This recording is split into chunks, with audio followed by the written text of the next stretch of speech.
ಇಂಡಿಯಾದಲ್ಲಿ transportation ಸಿಸ್ಟಮೇ unscientific. ನೀವು Majestic ಹೋಗಬೇಕು ಅಂದರೆ ಬೆಳಗ್ಗೆ ಹೊತ್ತು ನೀವು ಓಲಾಗೆ ಹೋದರೆ 150 ರೂಪಾಯಿ ಆಗುತ್ತೆ. ಅದೇ ಆಟೋಲ್ಲಿ ಹೋದರೆ 100 ರೂಪಾಯಿ 120 ರೂಪಾಯಿ ಆಗುತ್ತೆ. ಇವಾಗ ಅದೊಂದು ದೊಡ್ಡ ದಂಧೆ ಥರ ಏನೋ ಬಲವಂತವಾಗಿ ಟಿಪ್ಸ್ ಕೊಡಲೇಬೇಕು ಅನ್ನೋಂಥ ಆಪ್ಷನ್ಸ್ಗಳನ್ನ ಇಂಪೋಸ್ ಮಾಡ್ತಾ ಇದ್ರು. ಅವಾಗ ಆಟೋ ಆಕ್ಸೆಪ್ಟ್ ಮಾಡ್ಕೊಳ್ಳುತ್ತೆ. 10 ರೂಪಾಯಿ 20 ರೂಪಾಯಿ ಟಿಪ್ಸ್ ಹಾಕಿದ್ರೂ ಕೂಡ ಇಷ್ಟೊಂದು ಆಕ್ಸೆಪ್ಟ್ ಮಾಡಲ್ಲ. ಹೆಚ್ಚೆಚ್ಚು ಟಿಪ್ಸ್ನ ಕಲೆಕ್ಟ್ ಮಾಡುವಂಥದ್ದನ್ನ ನಾವು ನೋಡ್ತಾ ಇದ್ವಿ. ಬೆಳಿಗ್ಗೆ ಒಂದು ರೇಟು, ಸಾಯಂಕಾಲ ಒಂದು ರೇಟು, ಮಧ್ಯರಾತ್ರಿ ಒಂದು ರೇಟು. ಮತ್ತು ಈ ಓಲಾ ಊಬರು ಆಟೋಗಳ್ನು ಯಾಕೆ ಗೌರ್ಮೆಂಟ್ ಕಂಟ್ರೋಲಲ್ಲಿ ಗೌರ್ಮೆಂಟ್ ಯಾಕೆ ಓಪನ್ ಮಾಡೋಕ್ಕಾಗಲ್ಲ? BSNL ಸಿಮ್ ಇದೆ, ಸೊ ಬೇರೆ ಎಲೆಕ್ಟ್ರಿಕ್ ಜನರೇಷನ್ ಕಂಪನೀಸ್ ಇದೆ, ರೈಲ್ವೇಸೇ ಓಪನ್ ಮಾಡ್ತಾರೆ. ಆ ಥರ ಈ ಥರ ಕೂಡ ಗೌರ್ಮೆಂಟೇ ಓಪನ್ ಮಾಡ್ಬೋದಲ್ಲ ವಿತ್ ವೆರಿ ಮಿನಿಮಮ್ ಕಾಸ್ಟ್.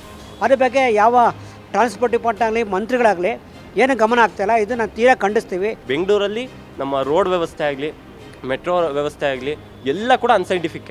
ಯಾವುದು ಕೂಡ ಪ್ರಾಪರ್ ಕನೆಕ್ಟಿವಿಟಿ ಇಲ್ಲ. ಸಿಟಿ ಸೆಂಟ್ರಲ್ ಇಲ್ಲದ ಪರವಾಗಿಲ್ಲ, ಬೇರೆ ಇಲ್ಲಿನ ಜಯನಗರಕ್ಕೆ ಹೋಗ್ಬೇಕು ಅಂದರೆ ಅವ್ರು ಏನು ಟ್ರೈನ್ ಪೇರ್ ಕೊಡ್ತಾರೆ ಅದು 3 ಪಟ್ಟು ಕೊಡಬೇಕಾಗುತ್ತೆ. ಜನಗಳು ಅನುಭವಿಸ್ತಾ ಇದ್ದಾರೆ. ಇದನ್ನ ಶೋಷಣೆ ಮಾಡಿ ಜನಗಳ ಹತ್ರ ಎಷ್ಟು ಮ್ಯಾಕ್ಸಿಮಮ್ ಸಾಧ್ಯನೋ ಅಷ್ಟು ಸುಲಿಗೆ ಮಾಡ್ತಾರೆ. ಎಷ್ಟೋ ಕಡೆ ರೆಗ್ಯುಲರ್ ಆಗಿ ಹಾಸ್ಪಿಟಲ್ಸ್ಗಳಿಗೆ ಟ್ರಾವೆಲ್ ಮಾಡೋದಕ್ಕೆ ಸರ್ ಆಟೋನ ಬಳಸಬೇಕಾಗಿರೋಂಥದ್ದು ಅವಶ್ಯಕತೆ ಇದೆ. ಇವಾಗ ಪ್ರೆಗ್ನೆಂಟ್ ಲೇಡೀಸ್ ಆಗಿರಲಿ, ಮನೇಲಿ ಯಾರೋ ಮುದುಕರು ಇರ್ತಾರೆ ಅಂತ ಮಗುಗೆ ಏನೋ ತೋರಿಸ್ಬೇಕು ಅಂತಂದರೆ ಆಟೋನ ರೆಗ್ಯುಲರಾಗಿ ಬಳಸೋವಂಥವ್ರು ಇರ್ತಾರೆ. ಡಯಾಬಿಟಿಕ್ ಪೇಷಂಟ್ಸು ಅಥವಾ ರೆಗ್ಯುಲರಾಗಿ ಹಾಸ್ಪಿಟಲ್ ಅವರು ಈ ರೆಗ್ಯುಲರ್ ಆಟೋಸ್ಗಳನ್ನ ಕೇಳಿದ್ರೆ 200-300 ಬಾಯಿಗೆ ಬಂದಂಗೆ ಕೇಳ್ತಾರೆ. ಊಬರು ಅನುಕೂಲವಾಗಿದ್ದಂಥ ಟೈಮ್ಗೆ ಸಡನ್ನಾಗಿ ಇವಾಗ ಏರಿಕೆ ಜಾಸ್ತಿ ಆಗೋಗ್ಬಿಟ್ಟಿದೆ. ಆಲ್ರೆಡಿ ಹೊರಗಡೆ ನೋಡಿದ್ದೀರಾ ನೀವು ಹಾಸ್ಪಿಟಲ್ಸ್ ರೇಟ್ ಎಷ್ಟು ಮಟ್ಟಕ್ಕಿದೆ ಅಂತ ಹೇಳಿ. ಸೊ ಗೌರ್ಮೆಂಟ್ ಹಾಸ್ಪಿಟಲ್ಸ್ ಕಂಡೀಷನ್ಸ್ದು ಅಂತೂ ಇನ್ನೂ ವರ್ಸ್ಟ್ ಕಂಡೀಷನಲ್ಲಿದೆ. ಸೊ ಎಷ್ಟೋ ಜನ ಪೀಣ್ಯ ಸುತ್ತಮುತ್ತ ಇರೋವಂಥವ್ರ ಅವರು ಹಾಸ್ಪಿಟಲ್ಸ್ಗಳಲ್ಲಿ ಈ ಹೆರಿಗೆ ಹಾಸ್ಪಿಟಲ್ಸ್ಗಳಿಲ್ಲ ಅಂತ KC ಜನರಲ್ವರೆಗೂ ಬರ್ತಾರೆ. ಅಲ್ಲಿಂದ ಬರ್ತಾರೆ. ಇವಾಗ ಇನ್ನೂ ಎಮರ್ಜೆನ್ಸಿ ಬಂತು ಅಂತಂದ್ರೆ ಇಷ್ಟು ದೂರ ಆಟೋ ಮಾಡ್ಕೊಂಡು ಬರ್ತಾರೆ. ಇವಾಗ ಅಲ್ಲಿ ಇದ್ದಿದ್ದು ರೇಟ್ಸ್ಗಳು ಜಾಸ್ತಿ ಆಗಿರೋದು ತುಂಬ ಜನಗಳಿಗೆ ದೊಡ್ಡ ಪೆಟ್ಟು ಸರ್. ಅದಾದಮೇಲೆ ಈ ಟಿಪ್ಸ್ದು ದಂಧೆ ಇದೆಯಲ್ಲ ಸರ್, ಇದು ನೀವು ಸುಮಾರು ಕಡೆ ಆಟೋ ಆಕ್ಸೆಪ್ಟ್ ಮಾಡ್ಕೊಳ್ಳೋದಕ್ಕೆ ಲೇಟ್ ಆಗ್ತಾ ಇದೆ, ನೀವು 10 ರೂಪಾಯಿ 20 ರೂಪಾಯಿ ಏನಾದ್ರು ಟಿಪ್ಸ್ ಕೊಡಿ ಅವಾಗ ಆಕ್ಸೆಪ್ಟ್ ಮಾಡ್ಕೋತಾರೆ ಡ್ರೈವರು ಅಂತೆಲ್ಲ ಹೇಳ್ತಾರೆ. ಟಿಪ್ಸ್ ಅಂದ್ರೇ ಇವಾಗ ಜನಗಳಿಗೆ ಆ ಕೆಲಸ ಎಲ್ಲ ಮುಗಿದ ಮೇಲೆ ಜನಗಳಿಗೇನೋ ಅದು ಒಪ್ಪಿಗೆ ಆಯಿತು, ಏನೋ ಖುಷಿಯಿಂದ ಕೊಡುವಂಥದ್ದು ಟಿಪ್ಸು. ಇವಾಗ ಅದೊಂದು ದೊಡ್ಡ ದಂಧೆ ಥರ ಏನೋ ಬಲವಂತವಾಗಿ ಟಿಪ್ಸ್ ಕೊಡಲೇಬೇಕು ಅನ್ನೋವಂಥ ಆಪ್ಷನ್ಸ್ಗಳನ್ನ ಇಂಪೋಸ್ ಮಾಡ್ತಾ ಇದ್ರು. ಅವಾಗ ಆಟೋ ಆಕ್ಸೆಪ್ಟ್ ಮಾಡ್ಕೊಳ್ಳುತ್ತೆ. 10 ರೂಪಾಯಿ 20 ರೂಪಾಯಿ ಟಿಪ್ಸ್ ಹಾಕಿದ್ರೂ ಕೂಡ ಇಷ್ಟೊಂದು ಆಕ್ಸೆಪ್ಟ್ ಮಾಡಲ್ಲ. ಹೆಚ್ಚೆಚ್ಚು ಟಿಪ್ಸ್ನ ಕಲೆಕ್ಟ್ ಮಾಡುವಂಥದ್ದನ್ನ ನಾವು ನೋಡ್ತಾ ಇದ್ವಿ. ಸೊ ಇದು ತುಂಬ ಜನಗಳಿಗೊಂದು ದೊಡ್ಡ ಪೆಟ್ಟು ಬಿದ್ದಿದೆ. ಇದನ್ನು ನಾವು ಖಂಡಿಸ್ತಾ ಇದ್ದೀವಿ ಸರ್. ಜನಗಳು, ನಾವು ಕಾಮನ್ ಪೀಪಲ್ ನಾವು ಒಪ್ಕೊಳ್ಳೋದಕ್ಕಾಗಲ್ಲ. ಹೌದು, ಒಂದು ದೊಡ್ಡ ಅಮೌಂಟ್ ಬೆಂಗಳೂರಿನಲ್ಲಿ ಸರ್ ಎಲ್ಲ ಮೂಲೆಗಳಿಗೂ ಬಸ್ಗಳ ವ್ಯವಸ್ಥೆ ಇಲ್ಲ. ಲೇಟ್ ವರ್ಕ್ ಮಾಡೋವಂಥದ್ದು ಬೆಂಗಳೂರಿನಲ್ಲಿ ನೀವು ನೋಡಿರ್ಬೋದು. ಫುಲ್ ಎಲ್ಲ ಡೇ ನೈಟ್ಸ್ ಎರಡೂ ಕೂಡ ವರ್ಕ್ ಮಾಡ್ತಾ ಇರೋಕ್ಕಂಥದ್ದು. ಬಸ್ಸು ಅವಾಗಿಲ್ಲ ಅಂತಂದರೆ ಆಟೋ ಅನಿವಾರ್ಯವಾಗಿ ತಗೊಳ್ಬೇಕಾಗಿರೋವಂಥದ್ದು. ಕೆಲವು ಪ್ಲೇಸಸ್ಗಳಲ್ಲಿ ಬಸ್ ಟೈಮಿಂಗ್ಸ್ ಅಂತೂ ಸರಿಯಾಗಿಲ್ಲ. ಸೊ ಅಲ್ಲಿ ಓಲಾ ಊಬರ್ನ ಚೂಸ್ ಮಾಡ್ಕೋತಾ ಇದ್ರು ಜನ. ಇವಾಗ ನಡ್ಕೊಂಡು ಹೋಗೋದೇ ವಾಸಿ ಅಂತ ಅಂದ್ಕೊಂಡು ಜನ ಯೋಚನೆ ಮಾಡ್ತಾ ಇದ್ದಾರೆ. ಈಗ ನಾವು ನೋಡ್ತೀವಿ ಒಂದು ಕಡೆಯಿಂದ ಫಸ್ಟ್ ಆಫ್ ಆಲ್ ಹೆಂಗಿರಬೇಕು ಅಂದರೆ ಸಿಸ್ಟಮು 24/7 ಪಬ್ಲಿಕ್ ಟ್ರಾನ್ಸ್ಪೋರ್ಟ್ ಫ್ರೀಯಾಗಿ ಕೊಡಬೇಕು. ಎಷ್ಟೋ ಕಂಟ್ರಿಗಳಲ್ಲಿ ನಾವು ನೋಡ್ತೀವಿ ಟ್ರಾನ್ಸ್ಪೋರ್ಟೇಷನ್ ಫ್ರೀ ಆಗಿದೆ, ಇಲ್ಲ ಮಿನಿಮಮ್ ಕಾಸ್ಟಲ್ಲಿ ಮಾಡ್ತಾರೆ. ಫಾರ್ ಎಕ್ಸಾಂಪಲ್ BMTC ಆಗಲಿ, ಮೆಟ್ರೋ ಆಗಲಿ ನಾವು ನೋಡ್ತೀವಲ್ಲ, ಬೇರೆ ಕಂಟ್ರೀಸಲ್ಲಿ ಬಸ್ ಆಗಲಿ, ಟ್ರೈನ್ ಆಗಲಿ, ಟ್ರಾಮ್ಸ್ ಆಗಲಿ ಎಲ್ಲದಕ್ಕೂ ಒಂದು ಕಾಮನ್ ಪಾಸ್ ಮಾಡಿಬಿಟ್ಟು ಮಿನಿಮಮ್ ರೇಟಲ್ಲಿ ಫಿಕ್ಸ್ ಮಾಡಿಬಿಡ್ತಾರೆ. ಎಷ್ಟು ಬೇಕಾದ್ರೂ ಓಡಾಡ್ಬೋದು. ಇಲ್ಲಿ ಬಸ್ ಹತ್ತಿದ್ರೆ ಚೇಂಜು, ಹತ್ತಿರ ಮೆಟ್ರೋ ಫೇರು ಈ ಥರ ಎಲ್ಲ ಇನ್ಕ್ರೀಸ್ ಮಾಡಿದ್ದಾರೆ. First of all public transport ಸರಿ ಇಲ್ಲ. ಪಬ್ಲಿಕ್ ಟ್ರಾನ್ಸ್ಪೋರ್ಟ್ ಸರಿ ಇಲ್ಲದೇ ಇರೋ ಕಾರಣ, 24/7 ಸರಿ ಇಲ್ಲದೇ ಇರೋ ಕಾರಣ ಫೋರ್ಸ್ಫುಲಿ ಪೀಪಲ್ಲು ಪ್ರೈವೇಟ್ ಸೆಕ್ಟರ್ಸ್ನ ಚೂಸ್ ಮಾಡೋ ಒಂದು ಕಂಡೀಷನ್ನ ಕ್ರಿಯೇಟ್ ಮಾಡಿದೆ. ಸೊ ಅಲ್ಲಿ ಬರುವಂಥದ್ದು ಲೇಟ್ ನೈಟ್ ವರ್ಕ್ ಮಾಡೋರು ಓಲಾ ಅಥವಾ ಊಬರ್ ಅಂತ ಈಗೇನು ಯೂಸ್ ಮಾಡ್ತಾ ಇದ್ದಾರೆ. ಸೊ ನನಗನ್ಸುತ್ತೆ ಈ ಓಲಾ ಊಬರು ಆಟೋಗಳ್ನು ಯಾಕೆ ಗೌರ್ಮೆಂಟ್ ಕಂಟ್ರೋಲಲ್ಲಿ ಗೌರ್ಮೆಂಟ್ ಯಾಕೆ ಓಪನ್ ಮಾಡೋಕ್ಕಾಗಲ್ಲ? BSNL ಸಿಮ್ ಇದೆ, ಸೊ ಬೇರೆ ಎಲೆಕ್ಟ್ರಿಕ್ ಜನರೇಷನ್ ಕಂಪನೀಸ್ ಇದೆ, ರೈಲ್ವೇಸೇ ಓಪನ್ ಮಾಡ್ತಾರೆ. ಆ ಥರ ಈ ಥರ ಕೂಡ ಗೌರ್ಮೆಂಟೇ ಓಪನ್ ಮಾಡ್ಬೋದಲ್ಲ ವಿತ್ ವೆರಿ ಮಿನಿಮಮ್ ಕಾಸ್ಟ್. ಮಾಡ್ತಾ ಇಲ್ಲ. ಯಾಕೆ ಮಾಡ್ತಿಲ್ಲ ಅಂದರೆ ಅವರ ಎಲೆಕ್ಷನಿಗೆ ಈ ಪ್ರೈವೇಟ್ ಸೆಕ್ಟರ್ಸ್ಗಳಿಂದ ದುಡ್ಡಿಸ್ಕೊಂಡಿರ್ತಾರೆ. ಈಗ ಅವರ ಕಂಪ್ನಿಗಳು ಪ್ರೊಜೆಕ್ಟ್ ಮಾಡಬೇಕು, ಅಡ್ವರ್ಟೈಸ್ಮೆಂಟು ಓಲಾ ಊಬರ್ನ ಬೆಳೆಸಬೇಕು ಅಂದರೆ ಪಬ್ಲಿಕ್ ಟ್ರಾನ್ಸ್ಪೋರ್ಟ್ನ ಏರಿಕೆ ಮಾಡ್ತಾರೆ. ಒಂದು ಕಡೆ ಬಸ್ ಹೈಕ್ ಮಾಡಿದ್ರು, ಬಸ್ ರೇಟ್ ಹೈಕ್ ಮಾಡಿದ್ರು, ಇನ್ನೊಂದು ಕಡೆ ಮೆಟ್ರೋ ರೇಟ್ ಹೈಕ್ ಮಾಡಿದ್ರು. ಈಗ ಫೋರ್ಸ್ಫುಲಿ ಹೆಚ್ಚು ಕಮ್ಮಿ ಮೆಟ್ರೋ ರೇಟು ಆಟೋ ರೇಟು ಒಂದೇ ಹೆಚ್ಚು ಕಮ್ಮಿ ಒಂದು 50 ರೂಪಾಯಿ ಹೆಚ್ಚು ಕಮ್ಮಿ ಆಗೋ ಥರ ಕ್ರಿಯೇಟ್ ಮಾಡ್ತಾರೆ. ಹಂಗೆ ಕ್ರಿಯೇಟ್ ಮಾಡಿದ್ರೆ ಆರಾಮಾಗಿ ಆಟೋದಲ್ಲೇ ಹೋಗ್ಬೋದಲ್ಲ, ಮನೆ ಬಾಗಿಲಿಂದ ಆಫೀಸ್ ಬಾಗಿಲಿಗೆ ಅಂತೇಳಿ ಜನಗಳು ಆಟೋ ಓಲಾನ ಚೂಸ್ ಮಾಡ್ತಾರೆ. ಈ ಆಟೋ ಅಥವಾ ಆಗಲಿ ಓಲಾ ಊಬರ್ ಏನಿದೆ ಇದು ಗೌರ್ಮೆಂಟ್ ಸೆಕ್ಟರ್ದಲ್ಲ, ಪ್ರೈವೇಟ್ ಸೆಕ್ಟರ್. ಈಗ ಏನು ಮಾಡ್ತಾರೆ, ಈ ಥರ ಕಂಡೀಷನಲ್ಲಿ ಫೋರ್ಸ್ಫುಲಿ ಕ್ರಿಯೇಟ್ ಮಾಡಿರೋ ಕಾರಣದಿಂದ ಅವ್ರು ಪ್ರೈವೇಟವ್ರು ಮನ್ಸಿಗೆ ಬಂದಂಗೆ ಕಾಸ್ಟ್ ಇಡ್ತಾರೆ. ಹೆಂಗಿದ್ರೂ ಬರಲೇಬೇಕು, ಬರೀ ಆಪ್ಷನ್ ಇಲ್ಲ ಅಂತೇಳಿ. ಈ ಒಂದು ಕಾರಣದಿಂದ ಜನಗಳು ಫೋರ್ಸ್ಫುಲಿ ಕೊಡಲೇಬೇಕು ಅನ್ನೋ ಒಂದು ಪರಿಸ್ಥಿತಿ ಕ್ರಿಯೇಟ್ ಮಾಡಿದೆ. ಸೊ ನಮಗೆ ಕೇಳಿದ್ರೆ ಕಂಪ್ಲೀಟ್ಲಿ ಈ ಟ್ರಾನ್ಸ್ಪೋರ್ಟೇಷನ್ ಸಿಸ್ಟಮ್ ಏನಿದೆ ಇಡೀ ಪ್ರಪಂಚದಾದ್ಯಂತ ನಾವು ಎಷ್ಟೋ ಕಡೆ ನೋಡಿದ್ದೀವಿ, ಎಲ್ಲ ಫ್ರೀ ಕೊಡ್ತಾರೆ sir. First of all full abundant transportation ಕೊಡ್ತಾರೆ. ಫಸ್ಟ್ ಆಫ್ ಆಲ್ ಬೆಂಗಳೂರಲ್ಲಿ ನಮ್ಮ ರೋಡ್ ವ್ಯವಸ್ಥೆ ಆಗಲಿ, ಮೆಟ್ರೋ ವ್ಯವಸ್ಥೆ ಆಗಲಿ ಎಲ್ಲ ಕೂಡ ಅನ್ಸೈಂಟಿಫಿಕ್ಕೆ. ಯಾವುದು ಕೂಡ ಪ್ರಾಪರ್ ಕನೆಕ್ಟಿವಿಟಿ ಇಲ್ಲ, ಪ್ರಾಪರ್ ಪಬ್ಲಿಕ್ ಸರ್ವಿಸಸ್ ಇಲ್ಲ. ಇದ್ರ ಕಾರಣದಿಂದ ಬೇರೆ ಬೇರೆ ಪ್ರೈವೇಟ್ ಸೆಕ್ಟರ್ಸ್ ಯೂಸ್ ಮಾಡೋ ಕಂಡೀಷನ್ ಇದೆ. ಈಗ ಪ್ರೈವೇಟ್ ಸೆಕ್ಟರ್ಸ್ ಅದನ್ನು ಬಳಸ್ಕೊಂಡು ಎಕ್ಸ್ಪ್ಲಾಯ್ಟ್ ಮಾಡ್ತಾ ಇದ್ದಾರೆ, ಜನಗಳು ಶೋಷಣೆ ಮಾಡ್ತಾ ಇದ್ದಾರೆ. ಇದನ್ನು ಬಳಸ್ಕೊಂಡು ಹೆಂಗಿದ್ರು ಬರಲೇಬೇಕು ಅನ್ನೋ ಕಾರಣದಿಂದ ಮನ್ಸಿಗೆ ಬಂದಿದ್ದ ರೇಟ್ ಇಲ್ಲಿಂದ ಮೆಜೆಸ್ಟಿಕ್ಕಿಗೆ 150 ರೂಪಾಯಿ ತೊಗೊಂತಾರೆ ಸರ್, 2 ಕಿಲೋಮೀಟ್ರ್ ಇಲ್ಲ. ಸೊ ಇದು ಕಂಡೀಷನ್ ಇವತ್ತು. ಬಸ್ಸಲ್ಲಿ ಹೋದರೆ 12 ರೂಪಾಯಿ, 12 ರೂಪಾಯಿನೂ ಜಾಸ್ತಿ ಈಗ ಆ್ಯಕ್ಚುಲಿ ನಮಗೆ ಕೇಳಿದ್ರೆ. ಸೊ ಅಷ್ಟು ಇವಾಗ ಇನ್ಕ್ರೀಸ್ ಮಾಡಾಕ್ಬಿಟ್ಟಿದ್ದಾರೆ. ಇವನ್ ಈ ಬೆಂಗಳೂರಲ್ಲಂತೂ ಈಗ ಸಿಕ್ಕಾಬಟ್ಟೆ ದಂಧೆ ಆಗಿಬಿಟ್ಟಿದೆ ಇದು. ಅಷ್ಟೆಲ್ಲ ಮಾಡ್ಕೊಂಡು ಓಲಾ ಊಬರ್ ಮಾಡಿದ್ರು ಕೂಡ ಬೇಗ ರೀಚ್ ಆಗಬೇಕು ಅಂತ, ಇದು ಕಮ್ಮಿ ಆಗಲಿ ಅಂತ ಅಷ್ಟು ಟ್ರಾಫಿಕ್ ಆಗಿದೆ. ಯಾಕೆಂದರೆ ಅನ್ಸೈಂಟಿಫಿಕ್ ಪ್ಲ್ಯಾನಿಂಗು. ಸೊ ಇಷ್ಟೆಲ್ಲ ಕಾರಣದಿಂದ ಜನಗಳು ಅನುಭವಿಸ್ತಾ ಇದ್ದಾರೆ. ಇದನ್ನ ಶೋಷಣೆ ಮಾಡಿ ಜನಗಳ ಹತ್ರ ಎಷ್ಟು ಮ್ಯಾಕ್ಸಿಮಮ್ ಸಾಧ್ಯನೋ ಅಷ್ಟು ಸುಲಿಗೆ ಮಾಡ್ತಾರೆ. ಇದನ್ನು ನಾವು ತುಂಬ ಸ್ಟ್ರಾಂಗಾಗಿ ವಿರೋಧಿಸ್ತೀವಿ. ಎಲ್ಲ ಟೈಮು ಎಲ್ಲ ಕಡೆ ನಾವು ನಡ್ಕೊಂಡು ಹೋಗೋಕ್ಕಾಗಲ್ಲ, ಅಥವಾ ಟೂ ವೀಲರ್ ಹೋಗೋಕ್ಕಾಗಲ್ಲ. ಕೆಲವರು ದೂರ ಆದರೆ ನಾವು ಓಲಲ್ಲಿ ಹೋಗ್ಬೇಕಾಗುತ್ತೆ, ಅಥವಾ ಓಲಾ ಆಟೋ ಓಲಾ ಊಬ್ರಿಗೆ ಹೋಗ್ಬೇಕಾಗುತ್ತೆ. ಇವರು ಏನು ಜಾಸ್ತಿ ಮಾಡಿದ್ದಾರೆ ತೀರಾ ಅನ್ಯಾಯ ಇದು.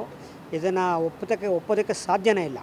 ಯಾಕಂತ ಹೇಳಿದ್ರೆ ಸರ್ಕಾರ ಅನ್ನಿಸ್ಕೊಂಡದ್ದು ಇವತ್ತು ಎಲ್ಲ ಬೆಲೆಗಳು ಜಾಸ್ತಿ ಆಗಿದೆ. ಇವತ್ತು ಮೆಟ್ರೋ ಜಾಸ್ತಿ ಆಯಿತು, BMTC KSRT ಜಾಸ್ತಿ ಆಯಿತು. ಅದೇ ರೀತಿ ಎಲ್ಲ ಅಗತ್ಯ ವಸ್ತುಗಳ ಬೆಲೆ ಜಾಸ್ತಿ ಆಗಿದೆ. ಅದೇ ರೀತಿ ಪೆಟ್ರೋಲ್ ಬೆಲೆ ಕೂಡ ಜಾಸ್ತಿ ಆಗ್ತಾನೆ ಇರ್ತದೆ. ಸೊ ಈಗ ನಾವು ಮತ್ತೆ ಓಲಾ ಊಬರ್ ಯಾಕೆ ಜಾಸ್ತಿ ಮಾಡಿದ್ರೆ ನನಗೆ ಅರ್ಥ ಆಗ್ತಾಯಿಲ್ಲ. ಸರ್ಕಾರಕ್ಕೆ ಇದ್ರ ಬಗ್ಗೆ ಗಮನ ಇರಬೇಕು. ನೋಡಿ, ಯಾವುದೇ ಒಂದು ಪಬ್ಲಿಕ್ ಸರ್ವಿಸ್ ಇದ್ದಾಗ ಪಬ್ಲಿಕ್ ಸರ್ವಿಸ್ನ ಅವ್ರಿಗೆ ಕಡಿವಾಣ ಹಾಕ್ತಕ್ಕಂಥ ರೂಲ್ಸ್ ನಿಮ್ಮ ಹತ್ರ ಇರಬೇಕು. ಆ ಕಡಿವಾಣ ಹಾಕ್ದೆ ನೀವು ಅವ್ರಿಗೆ ಎಷ್ಟೊಬ್ಬನೇ ಜಾಸ್ತಿ ಮಾಡ್ಕೊಂಡು ನೀವು ಸುಮ್ಮನೆ ಬಿಟ್ಬಿಟ್ರೆ ನಿಮ್ಗೆ ಏನು ಸರ್ಕಾರ ಯಾಕೆ ನಡೆಸ್ತೀರಾ ನೀವು? ಈ ಸರ್ಕಾರ ನಡೆಸಬೇಕು ಅಂದರೆ ಅದ್ರ ಬಗ್ಗೆ ನೀವು ಅಂಕುಶ ಹಾಕಬೇಕಲ್ಲ ನೀವು ಅವ್ರಿಗೆ. ಅದನ್ನ ಬಿಟ್ಬಿಟ್ಟು ನೀವು ಅವ್ರು ಏನು ಬೇಕಾದ್ರೂ ಮಾಡ್ಕೊಂಡ್ರೆ ಅಂತ ಹೇಳಿದ್ರೆ ಅದು ಇನ್ನೊಂದು ಪಾಯಿಂಟ್ ಇದೆ ನೋಡಿ. ಅವ್ರು ಏನು ಡ್ರೈವರ್ ಕೊಡ್ತಾರಲ್ಲ, ಡ್ರೈವರ್ ಕೊಡೋದು ಎಷ್ಟು ಕೊಡ್ತಾರೋ ಅಷ್ಟೇ ಕೊಡ್ತಾರೆ, ಬೇರೆ ಹೆಚ್ಚಿಗೆ ಏನು ಕೊಡೋಲ್ಲ. ಈಗ ಡೈನಮಿಕ್ ಪ್ರೈಸ್ ಜಾಸ್ತಿ ಮಾಡ್ತಾರೆ, ಅದ್ರ ಬಗ್ಗೆ ಒಂದು ಪೈಸೆ ಕೊಡೋಣ. ಡ್ರೈವರ್ ಕೇಳಿ ಹೇಳ್ತಾನೆ, ಇಲ್ಲ ಸ್ವಾಮಿ ನಮಗೇನು ಬರಲ್ಲ ಅಂತಾರೆ. ಅಂದರೆ ಈ ಓಲಾ ಊಬರ್ ಜೇಬ್ ತುಂಬಿಸೋಕ್ಕೆ ಅವರ ಖಜಾನೆ ಜಾಸ್ತಿ ಮಾಡೋಕ್ಕೋಸ್ಕರ ನೀವು ಅನುಕೂಲ ಮಾಡಿಕೊಡ್ತಾ ಇದ್ದೀರಾ. ಅದ್ರ ಬಗ್ಗೆ ಯಾವ ಟ್ರಾನ್ಸ್ಪೋರ್ಟ್ ಡಿಪಾರ್ಟ್ಮೆಂಟ್ ಆಗಲಿ ಮಂತ್ರಿಗಳಾಗಲಿ ಏನು ಗಮನ ಆಗ್ತಾಯಿಲ್ಲ. ಇದು ನಾವು ತೀರಾ ಖಂಡಿಸ್ತೀವಿ. ಇದು ಸರಿಯಲ್ಲ. ಇದು ಈ ಥರ ಮಾಡ್ತಕ್ಕದ್ದು ನೀವು ಜನಪರವಾದ ಸರ್ಕಾರದ ಅನುಕೂಲಕ್ಕೆ ನಿಮ್ಗೆ ನಾಚಿಕೆ ಆಗುತ್ತೆ. ಸೊ ನೋಡಿ, ನಾನು ಉದಾಹರಣೆ ಹೇಳ್ತೀನಿ. ಮೆಜೆಸ್ಟಿಕ್ ಹೋಗಬೇಕು ಅಂದರೆ ಬೆಳಗ್ಗೆ ಹೊತ್ತು ನೀವು ಓಲಾಗೆ ಹೋದರೆ 150 ರೂಪಾಯಿ ಆಗುತ್ತೆ. ಅದೇ ಆಟೋಲ್ಲಿ ಹೋದರೆ 100 ರೂಪಾಯಿ 120 ರೂಪಾಯಿ ಆಗುತ್ತೆ. ಬೆಳಗ್ಗೆ ಆಗುತ್ತೆ ಪೀಕ್ ಅವರ್ಸಲ್ಲಿ.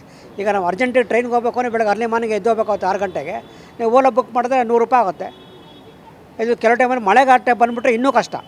ಮಳೆ ಟೈಮಲ್ಲಿ ಯಾರೂ ಬರೋಲ್ಲ, ಎಲ್ಲ ಇನ್ನೂ ಆಟೋಮೆಟಿಕಲಿ ಜಾಸ್ತಿ ಆಗುತ್ತೆ. ಬಂದರೂ ಕೂಡ ರೇಟ್ ಜಾಸ್ತಿ ಆಗುತ್ತೆ. ನೈಟ್ ಟೈಮು ಖಂಡಿತ ನೀವು ಕೆಲವು ಟೈಮಲ್ಲಿ ನಾವು ದಾವಣಗೆರೆನೋ ಎಲ್ಲಿಂದ ಬರ್ತೀವಲ್ಲ, ನೈಟ್ ಟೈಮು ಏನು ಫೇರ್ ಕೊಡ್ತೀವಿ ಅಂದರೆ ಡಬಲ್ ತ್ರಿಬಲ್ ಆಗುತ್ತೆ. ಉದಾಹರಣೆಗೆ ಸಿಟಿ ಸೆಂಟ್ರಲ್ ಇಲ್ಲದ ಪರವಾಗಿಲ್ಲ, ಬೇರೆ ಇಲ್ಲಿನ ಜಯನಗರಕ್ಕೆ ಹೋಗ್ಬೇಕು ಅಂದರೆ ಅವ್ರು ಏನು ಟ್ರೈನ್ ಫೇರ್ ಕೊಡ್ತಾರೆ ಅದು 3 ಪಟ್ಟು ಕೊಡಬೇಕಾಗುತ್ತೆ. ಇದು ಏನು ಸರ್ಕಾರ ಇದ್ರ ಬಗ್ಗೆ ಏನು ಕ್ರಮ ತೆಗೆದುಕೊಳ್ತಾ ಇಲ್ಲ.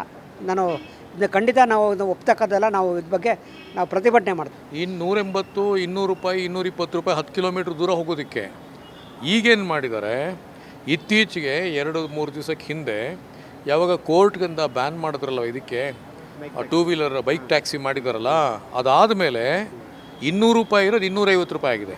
ಹೆಂಗಾಯ್ತದು? ಇವಾಗ ಅದರಲ್ಲಿ ಊಬರ್ ಆಗಲಿ ಮತ್ತು ಓಲಾ ಆಗಲಿ ನಮ್ಮ ಯಾತ್ರಿ ಆಗಲಿ ಪ್ರತಿಯೊಂದು ಕೂಡ ಆತ ಜಾಸ್ತಿ ಮಾಡಿದ್ದಾರೆ. ಈಗ ಏನು ಇಷ್ಟ ಬಂದಂತೆ ರೇಟ್ನೆಲ್ಲ ಫಿಕ್ಸ್ ಮಾಡ್ಬೋದು? ಹಂಗಾರೆ ಅವ್ರಿಗೆ ಲಂಗು ಲಗಾಮ್ ಇಲ್ಲದೆ ಇಷ್ಟ ಬಂದಂಥ ರೇಟ್ಗಳೆಲ್ಲ ಇಟ್ಕೋಬೋದಾ? ಇದು ಪಬ್ಲಿಕ್ ಸರ್ವಿಸ್ಗೆ ಸಂಬಂಧಪಟ್ಟಿರುವಂಥ ವಿಷಯ ಏನೂ ಇಲ್ವಾ ಇದರಲ್ಲಿ? ಹಂಗಾರೆ ಸರ್ಕಾರ ಮಾಡುವಂಥ ಕೆಲಸ ಏನೂ ಇಲ್ವಾ ಇದಕ್ಕೆ? ಹಂಗಾರೆ ಸರ್ಕಾರ ಇವತ್ತು ಆಟೋನಲ್ಲಿ 30 ರೂಪಾಯಿ ಅಂತ ಫಿಕ್ಸ್ ಮಾಡಿದ್ರೆ ಯಾತಕ್ಕೆ ಹಂಗಾರೆ? ಅಂದರೆ ಸರ್ಕಾರಕ್ಕೆ ಅವ್ರ ಕರ್ತವ್ಯ ಅದು. ಇವತ್ತು ಜನಗಳಿಗೆ ಅನುಕೂಲ ಆಗಬೇಕು ಅನ್ನೋವಂಥ ರೀತಿಯಲ್ಲಿ ಅದನ್ನು ಫಿಕ್ಸ್ ಮಾಡಬೇಕಾಗಿರುವಂಥದ್ದು ಸರ್ಕಾರದ ಕರ್ತವ್ಯ. ಈಗ ಅನ್ಫೇರ್ ಟ್ರೇಡ್ ಪ್ರಾಕ್ಟೀಸಸ್ ಅಂತ ಇದೆ, ಅದಕ್ಕೆ ಕಾಯ್ದೆನೇ ಇದೆ. ಅನ್ಫೇರ್ ಟ್ರೇಡು ನಡಿಬಾರ್ದು ಅನ್ನೋವಂಥ ಕಾಯ್ದೆ ಇದೆ. ಆ ಕಾಯ್ದೆನ ಉಲ್ಲಂಘನೆ ಮಾಡ್ಕೊಂಡು ಹೋಗ್ತಾ ಇದ್ದಾರೆ ಇವತ್ತು. ಅದನ್ನು ಉಲ್ಲಂಘನೆ ಮಾಡಿದ್ರೆ ರೆಗ್ಯುಲೇಟ್ ಮಾಡೋ ಅಧಿಕಾರ ಯಾರ್ದಂಗಾರೆ?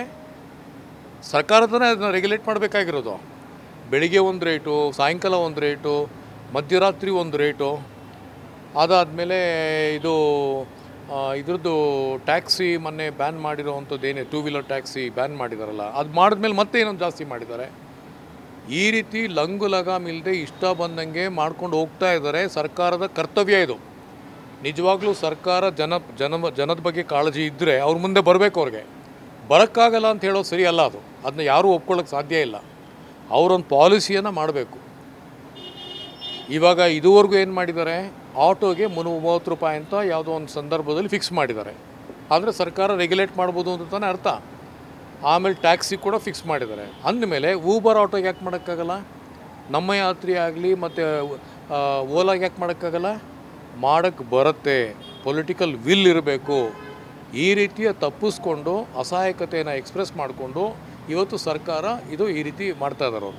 ಇದು ಯಾವುದೇ ರೀತಿ ಅಕ್ಸೆಪ್ಟ್ ಮಾಡ್ಕೊಳ್ಳೋದಕ್ಕೆ ಸಾಧ್ಯ ಇಲ್ಲ ಇದು.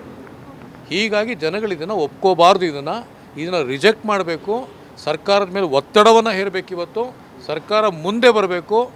ಈ ರೀತಿಯ ಸಬೂಬನ್ನು ಕೊಡಬಾರ್ದು. ಸರ್ಕಾರ ಕೋರ್ಟಲ್ಲಿದೆ ಅನ್ನೋಂಥ ಕಾರಣಕ್ಕೆ ಅವ್ರು ಮುಂದೆ ಬಂದು ಸೂಕ್ತವಾದಂಥ ಕ್ರಮ ತಗೊಳ್ಳೇಬೇಕು.